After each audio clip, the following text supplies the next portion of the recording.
دیکھیں، امام ابو حنیفہ رحمہ اللہ سے محبت تو بہت لوگ کرتے ہیں، لیکن امام ابو حنیفہ رحمہ اللہ کا صحیح معنی میں جو عقیدہ تھا، حضرات یہاں رک کر میں کہوں گا، تھوڑی دیر کے لیے شاید غصاکی ہی صحیح، لیکن یہ غصاکی کرنا چاہتا ہوں اس لیے کہ اللہ کرے ہمیں بات سمجھ آئے۔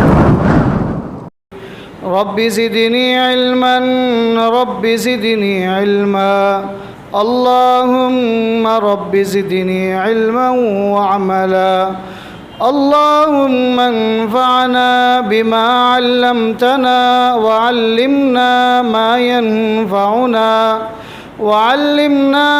ينفعنا وزدنا علما، سبحانك لا علم لنا إلا ما علمتنا إنك أنت العليم الحكيم۔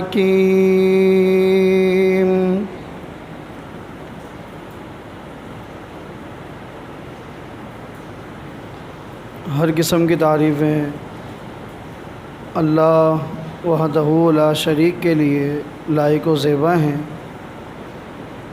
جو ہمارا خالق ہے، مالک ہے، رازق ہے، حاجت روا اور مشکل کشا ہے، کل کائنات کا وہ اکیلا اللہ ہی پالنہار ہے، اس کا کسی بھی معاملے میں نہ ہی کوئی شریک ہے اور نہ ہی کوئی ہمسر ہے۔ درود و سلام و تمام انبیاء اور رسول پر، بالخصوص میرے نبی، آپ کے نبی، امام الاولین والآخرین، امام الرسل، خاتم النبیین، جناب محمد الرسول اللہ صلی اللہ علیہ وسلم کی ذات اقدس مطہرہ اور مبارکہ پر۔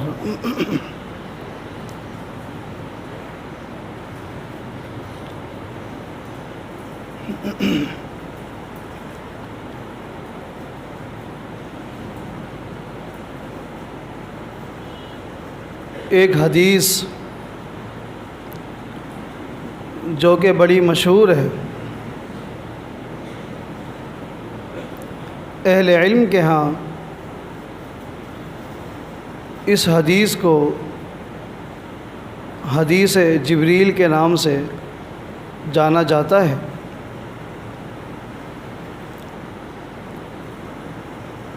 تمام ملائکہ کے سردار جبریل امین انسانی شکل میں ایک مرتبہ رسول کریم صلی اللہ علیہ وسلم کے پاس تشریف لاتے ہیں اور آ کر چند سوال کیے، اسلام کے بارے پوچھا، ایمان کے بارے پوچھا، احسان کے بارے پوچھا۔ رسول اکرم صلی اللہ علیہ وسلم تمام سوالوں کے جواب دیتے گئے اور آگے سے جبریل امین ان جوابوں کے حوالے سے تصدیق کرتے رہے کہ صدقتا، آپ نے بالکل صحیح فرمایا ہے، اس سوال کا جواب یہی بنتا ہے۔ اس کے بعد ایک اور سوال کرتے ہیں، متی الساعۃ یا رسول اللہ صلی اللہ علیہ وسلم، اللہ کے رسول صلی اللہ علیہ وسلم قیامت کب آئے گی؟ نبی علیہ الصلوۃ والسلام فرماتے ہیں، مل مسئول عنہا بأعلم من السائل، اس سوال کا جواب جس طرح آپ کے پاس نہیں ہے، میرے پاس بھی اس سوال کا جواب نہیں ہے۔ سوال پوچھنے والے تمام ملائکہ کے سردار، تمام فرشتوں کے سردار جبریل امین ہیں، ان کو بھی نہیں پتہ کہ قیامت کب آئے گی، اور جواب دینے والے پوری کائنات کے امام کائنات، امام الانبیاء جناب محمد الرسول اللہ صلی اللہ علیہ وسلم ہیں۔ آپ کو بھی نہیں پتہ کہ قیامت کب آئے گی، بلکہ ایک دن ایک شخص نے آ کر پوچھا تھا کہ آپ مجھے قیامت کا وقت بتا دیں کہ قیامت کس وقت آئے گی۔ نبی علیہ الصلوۃ والسلام نے فرمایا تھا علمها عند ربی لا یجلیها لوقتها الا هو، قیامت کب آئے گی اس کا علم صرف اور صرف اللہ تعالیٰ کے پاس ہے، کیونکہ اس کا تعلق علم غیب کے ساتھ ہے، اور علم غیب صرف اور صرف اللہ تعالیٰ کی صفت ہے۔ یہ صفت نہ کسی فرشتے کی ہے، نہ کسی نبی کی ہے، نہ کسی ولی کی ہے۔ قیامت کب آئے گی اس کا تعلق علم غیب کے ساتھ ہے، اور علم غیب اللہ تعالیٰ کی صفت ہے۔ بلکہ ایک دن ایک خلیفے نے، خلیفہ ابو جعفر منصور نے خواب دیکھا تھا، اور خواب کے اندر ملک الموت سے ملاقات ہوئی، روح قبض کرنے والے فرشتے سے، جسے عام طور پر اسرائیل کہا جاتا ہے۔ قرآن و حدیث میں ملک الموت کے نام سے اس کا ذکر آیا ہے۔ ملاقات ہوئی تو خلیفے نے پوچھا تھا کہ میری موت کب آئے گی؟ آپ کا کام ہی لوگوں کی روح قبض کرنا ہے، میرے حوالے سے مجھے بتا دیں کہ موت کب آئے گی، میری روح کس وقت کس دن آپ قبض کریں گے۔ آگے سے ملک الموت نے اپنی انگلیوں کا جو کہ کھول کر فاشار بعصابہ الخمسہ، اس طرح 5 انگلیاں اپنی دکھائی ہاتھوں کی اور غائب ہو گیا۔ اس طرح ہاتھ دکھا کر ملک الموت غائب ہو گیا۔ خلیفہ جب آنکھ کھلتی ہے بڑا پریشان ہوا، اور مختلف علماء کرام سے رابطے رکھے۔ کسی نے کہا جو ملک الموت نے 5 انگلیوں کا اشارہ کیا ہے، اس سے مراد یہ ہے کہ آپ کی زندگی کے 5 سال باقی ہیں، بس یہ 5 سال ہیں۔ کسی نے کہا کہ نہیں، 5 دن باقی ہیں۔ خلیفے نے امام ابو حنیفہ رحمہ اللہ کو بلایا کہ آپ اس خواب کی تعبیر بتائیں۔ امام ابو حنیفہ رحمہ اللہ نے کہا کہ اس ملک الموت نے جو اپنی ہاتھ کی 5 انگلیوں کا اشارہ کیا ہے، اس کا معنی یہ ہے کہ ملک الموت نے قرآن کریم کی ایک آیت کی طرف اشارہ کیا ہے۔ اس آیت میں کیا ہے دیکھیں، امام ابو حنیفہ رحمہ اللہ سے محبت تو بہت لوگ کرتے ہیں، لیکن امام ابو حنیفہ رحمہ اللہ کا صحیح معنی میں جو عقیدہ تھا، وہی عقیدہ آج زمین کی پشت پر کسی جماعت کا ہے، وہ جماعت اہل حدیث ہے۔ محبت خالی جملوں کی حد تک نہیں، عقیدت، ادب، احترام سب لوگ کرتے ہیں۔ قرآن کریم کی آیت امام صاحب پڑھتے ہیں، ان اللہ عندہ علم الساعہ۔ اللہ تعالیٰ نے اس آیت کے اندر جو سورہ لقمان کی آخری آیت ہے، 5 چیزوں کا ذکر کیا ہے ان 5 چیزوں کا علم اللہ تعالیٰ کے علاوہ کسی کے پاس نہیں۔ نمبر 1، علم الساعہ، قیامت کب آئے گی، اس کا علم کس کے پاس ہے؟ اللہ تعالیٰ کے پاس، کسی کے پاس نہیں ہو سکتا۔ یہ امام ابو حنیفہ رحمہ اللہ کا عقیدہ ہے۔ وَيُنَزِّلُ الْغَيْثَ، بارش کب آئے گی، کس وقت آئے گی، کس لمحے میں آئے گی، اللہ تعالیٰ کے علاوہ کوئی نہیں جانتا۔ یہ محض تکے ہیں جو لگا دیے جاتے ہیں، اور تکے تو تکے ہوتے ہیں، بعض اوقات فٹ بھی ہو جاتے ہیں، اکثر فٹ نہیں ہوتے۔ گزشتہ دنوں آپ نے دیکھا ہوگا جو بارشوں کے حوالے سے پیشین گوئیاں تھیں، کیا بنا؟ کراچی میں اس طرح کی بارش ہے، یہ ہونا ہے، یہ ہونا ہے۔ بس یہ تکے ہیں، جو موسمی صورتحال بتاتے ہیں ان کا کہنا بھی یہی ہے کہ موسم سے یوں لگتا ہے کہ اس دن بارش ہوگی، لیکن بارش کا علم اصل کس کے پاس ہے؟ اللہ کے پاس۔ وَيَعْلَمُ مَا فِي الْأَرْحَامِ، نمبر 3، مادہ کے رحم میں کیا ہے، ہی ہے یا شی ہے، کون جانتا ہے؟ اللہ تعالیٰ۔ بعض لوگوں نے اس آیت کا رد کرنے کی کوشش کی ہے اور کہا ہے کہ الٹرا ساؤنڈ کے ذریعے پتہ چل جاتا ہے کہ مادہ کے رحم میں ہی ہے یا شی ہے، جبکہ اگر تھوڑا سا بھی عربی کے ساتھ ان یتیموں کا رابطہ ہو جائے، اس طرح کے چیلنج نہیں کریں گے۔ کیوں؟ قرآن کریم نے وَيَعْلَمُ مَا فِي الْأَرْحَامِ کہا ہے۔ پہلا نقطہ یہ ہے کہ لفظ ماں اور لفظ من میں تمیز کریں۔ لفظ من ذویل عقول کے لیے استعمال ہوتا ہے، جاندار چیزوں کے لیے، غیر ذویل عقول کے لیے، بے جان چیزوں کے لیے عربی کے اندر لفظ ماں استعمال ہوتا ہے۔ میم اور الف، ماں، میم اور نون، من جو ہے وہ جاندار چیزوں کے لیے۔ میں مثال دے کر بات کو سمجھاتا ہوں۔ جو قبر کے اندر 3 سوالات کیے جائیں گے، اللہ تعالی ہمیں کامیاب فرمائے۔ وہ سوال کیا ہیں؟ من ربو کا، نمبر 1، تیرا رب کون ہے؟ من ربو کا۔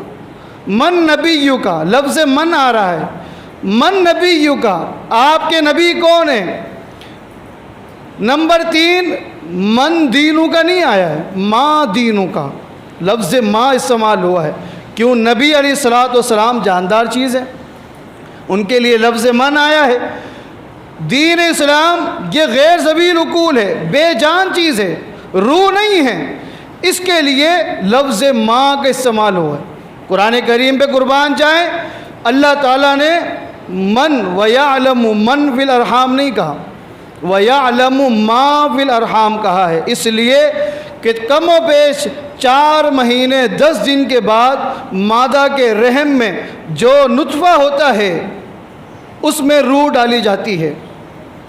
4 مہینے کے بعد روح آ جانے کے بعد اب یہ جو ہی ہے یا شی ہے یہ ماں سے من میں تبدیل ہو جاتا ہے۔ روح آنے کے بعد اب یہ من کہلائے گی، جاندار چیز ہے۔ اس سے پہلے یہ ماں ہوگی، بے جان چیز ہوگی۔ اللہ تعالیٰ نے 4 مہینے کے بعد کا چیلنج نہیں کیا، بلکہ فرمایا کہ یعلم ما فی الارحام، ابھی نطفہ پہلے دن کا ہے، میں جانتا ہوں، میرے علاوہ کوئی نہیں جانتا۔ دوسرا نقطہ یہ ہے، انسانوں کے حوالے سے تو آپ بتا دیں گے نا کہ مادہ کے رحم میں کیا ہے۔ لفظ رحم نہیں استعمال ہوا، ارحام استعمال ہوا ہے۔ جتنی بھی مادائیں ہیں، چاہے وہ جنگلوں میں رہتی ہو، سمندر کے تہ میں رہتی ہو، وہ مچھلی کی شکل میں ہو، وہ کسی جاندار چیز کی شکل میں ہو، ان کی ماداؤں کے رحموں میں کیا ہے؟ فرمایا میرے علاوہ کوئی نہیں جانتا۔ وَمَا تَدْرِي نَفْسٌ مَاذَا تَكْسِبُ غَدًا، نمبر 4 چیز کہ کل کون کتنا کمائے گا، کتنا کمائے گا، کتنا کام کرے گا، میرے علاوہ کوئی نہیں جانتا۔ وَمَا تَدْرِي نَفْسٌ بِأَيِّ أَرْضٍ تَمُوتُ، خلیفے کا جواب بھی اس آیت کے اندر ہے، کس کی موت کہاں اور کب آئے گی، اللہ فرماتے میرے علاوہ کوئی نہیں جانتا۔ تو قیامت کب آئے گی؟ اس کا علمھا عند ربی، کس کے پاس ہے؟ یہ مسلمانوں کا عقیدہ ہونا چاہیے، علم غیب صرف اور صرف اللہ تعالیٰ کی صفت ہے، کسی اور کی نہیں ہو سکتی۔ رسول کریم صلی اللہ علیہ وسلم کے پاس جو علم تھا اس علم کا نام علم وحی ہے، علم غیب نہیں ہے۔ یہی وجہ ہے آپ جب بھی کوئی بات ارشاد فرماتے ساتھ یہ بھی فرماتے جبریل امین نے آ کر مجھے بتلایا ہے۔ نبی علیہ السلام فرماتے ہیں مل مسئول عنہا بأعلم من السائل، جس طرح جبریل کو نہیں پتا مجھ محمد صلی اللہ علیہ وسلم کو بھی نہیں معلوم کہ قیامت کب آئے گی۔ البتہ کچھ نشانیاں ہیں، کچھ علامات ہیں جو قیامت سے پہلے ظاہر ہوں گی، وہ میں آپ کو بتا دیتا ہوں۔ وہ کیا ہے؟ نبی علیہ الصلوۃ والسلام فرماتے ہیں ایک نشانی تو یہ ہے ان تلد الامۃ ربھا، ایک نشانی یہ ہے کہ لونڈی اپنے آقا کو جنم دے گی۔ فذاک من اشراط الساعہ، جب یہ آ جائے، یہ نشانی ظاہر ہو جائے کہ لونڈی اپنے آقا کو، اپنے مالک کو جنم دے، سمجھ لینا قیامت قریب ہے۔ حدیث کے اس ٹکڑے کے محدثین نے بہت سارے معنی بتلائے ہیں۔ مثلا ایک معنی تو یہ ہے کہ لونڈی اپنے مالک کو جنم دے، معنی یہ ہے کہ اجمی سے عربی پیدا ہو، اس لیے کہ عرب کے ہاں یہ قانون تھا اور آج بھی ہے کہ وہ غیر عرب میں شادیاں نہیں کرتے تھے۔ جب ایسا ہو جائے کہ عربی لوگ اجمیوں سے شادیاں کریں، ان سے جو اولاد ہو جائے، سمجھ لینا قیامت قریب ہے۔ ایک معنی یہ ہے کہ قیامت کے قریب ایسا وقت آئے گا کہ اولاد اپنے والدین کو خرید لے گی۔ ماں باپ جب بچہ چھوٹا تھا وہ کسی طرح بک گئے، اب بڑا ہونے کے بعد اس کی اولاد نے اپنے والد یا والدہ کو خرید لیا، تو اس بیٹے کے والد یا والدہ کیا ہوئے؟ غلام۔ یا ایک معنی یہ کیا کہ وہ شخص اپنی ماں کو خرید لے، اس کی والدہ جنگی قیدی بن گئی یا کسی طرح بک گئی، اب اس کو معلوم نہیں تھا کہ یہ خاتون میری ماں ہے، اس کو خرید لے اور اس کے ساتھ نکاح بھی کرے، قرب قیامت یہ بھی ہوگا۔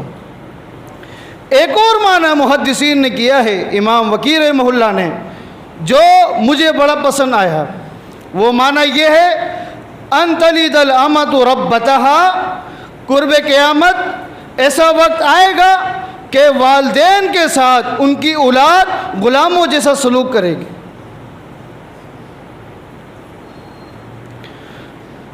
بیٹی اپنی ماں کو لونڈی سمجھے گی، جس طرح ایک لونڈی کے ساتھ سلوک کیا جاتا ہے، بات کی جاتی ہے، قرب قیامت ایسا ہوگا کہ ماں کے ساتھ بیٹی اس طرح رویہ رکھے گی، بیٹا اپنے باپ کے ساتھ غلاموں جیسا سلوک کرے گا، بات بات پر جھڑک دے گا۔